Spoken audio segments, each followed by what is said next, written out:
Hello అందరికీ welcome back to the channel.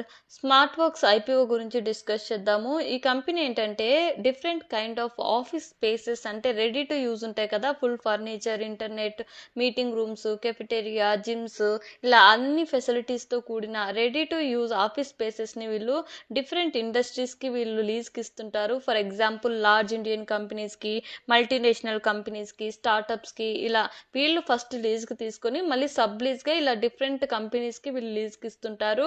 And అందులో వీళ్ళు మీడియం టు లార్జ్ సైజ్ బిజినెస్కి ఎక్కువగా ఫోకస్ చేస్తున్నారు బిజినెస్ మీద.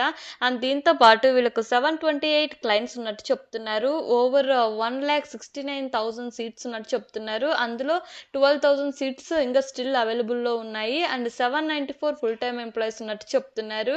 అండ్ వీటితో పాటు ఇంకొక విషయం ఏంటంటే బెంగళూరులో 0.7 మిలియన్ స్క్వేర్ ఫీట్ కి సంబంధించిన బిగ్గెస్ట్ ఆఫీస్ క్యాంపస్ ను కూడా వీళ్ళు రన్ చేస్తున్నట్టు చెప్తున్నారు.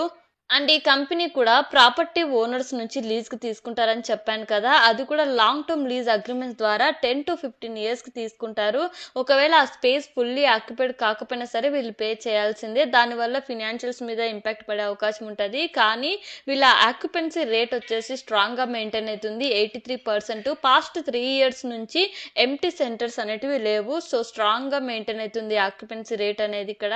అండ్ సెక్టార్ వైజ్ గా మనం రెవెన్యూ చూసినట్లయితే information technology and software development నుంచి 42% వస్తుంటే అప్రాక్సిమేట్లీ, ఇంజనీరింగ్ అండ్ మ్యానుఫ్యాక్చరింగ్ నుంచి approximately 9% revenue, banking and financial services sectors నుంచి 8% రెవెన్యూ, బిజినెస్ కన్సల్టింగ్ సర్వీసెస్ నుంచి 13% రెవెన్యూ వస్తుంటే అదర్స్ లైక్ మీటింగ్ ఛాంబర్స్ లేదా పార్కింగ్ ఏరియాస్, ఎలక్ట్రిసిటీ, ఇలా డిఫరెంట్ కైండ్ ఆఫ్ సెక్టార్స్ నుంచి 25% revenue వస్తున్నట్టు చెప్తున్నారు.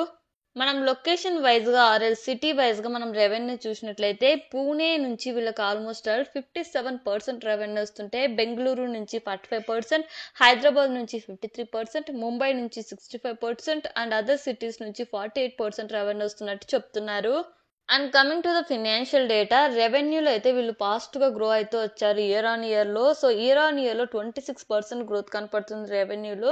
బట్ ప్రాఫిట్ చూసినట్లయితే పాస్ట్ 3 years నుంచి వీళ్ళు లాసెస్ అయితే చూస్తున్నారు. దీనికి గల రీజన్స్ ఏంటంటే వీళ్ళ బిజినెస్ ఎక్స్పాన్షన్ అనేది ఫాస్ట్ గా జరుగుతుంది. దానికోసం వీళ్ళు లోన్స్ తీసుకొని వాటి మీద ఎక్కువ ఇన్వెస్ట్ చేశారు. మీరు చూసినట్లయితే ఇన్వెస్టింగ్ యాక్టివిటీస్ మీద కూడా నెగిటివ్ క్యాష్ ఫ్లో ఉంది. సో ఇక్కడ ఏంటంటే ఈ లోన్స్ తీసుకున్నప్పుడు వాటి యొక్క ఇంట్రెస్ట్ మీద ఇంపాక్ట్ పడుతుంది. అండ్ దాంతో పాటు running cost like maintenance, electricity, staff bills, ఇవన్నీ ఎక్కువ అవ్వడం వల్ల ఈ లాసెస్ అయితే ప్రస్తుతానికి వీళ్ళు చూస్తున్నారు.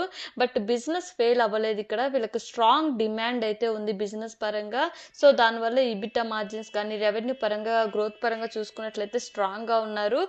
ప్రస్తుతానికి వీళ్ళు లాసెస్ చూసినప్పటికీ ఇలాంటి బిజినెస్ లో యాక్చువల్గా ఇంత స్ట్రాంగ్ గా గ్రో అవుతున్న కంపెనీస్ లో బెటర్ రిటర్న్స్ మనం ఎక్స్పెక్ట్ చేయొచ్చు లాంగ్ టర్మ్ పాయింట్ ఆఫ్ వ్యూలో. బట్ అబ్జర్వ్ చేస్తూ ఉండాలి, ఎందుకంటే వీళ్ళకి డెప్ట్ కూడా హెవీగా ఉంది కాబట్టి కీప్ ఆన్ మానిటర్ చేస్తుంటే మనకి అర్థమైంది వీళ్ళు ఎలా పర్ఫామ్ చేస్తున్నారు అనేసి. సో వీళ్ళు కనుక ఈ బిజినెస్ ని ఇలానే గ్రో చేసుకుంటూ డెప్ట్ లెవెల్స్ మేనేజ్ చేయగలిగితే బెటర్ రిటర్న్స్ అయితే మనం ఎక్స్పెక్ట్ చేయొచ్చండి లాంగ్ టర్మ్ పాయింట్ ఆఫ్ వ్యూలో. And coming to the IPO details, July 10th open అయి 14th క్లోజ్ అవుతుంది. లాట్ సైజ్ వచ్చేసి 36 shares. ఐపీఓ ద్వారా వీళ్ళు 582 crores పైగా రైజ్ చేస్తుంటే, ఫ్రెష్ ఇష్యూ వచ్చేసి 445 crores, ఆఫర్ ఫర్ సేల్ లో వచ్చేసి 137 crores లో వస్తున్నారు.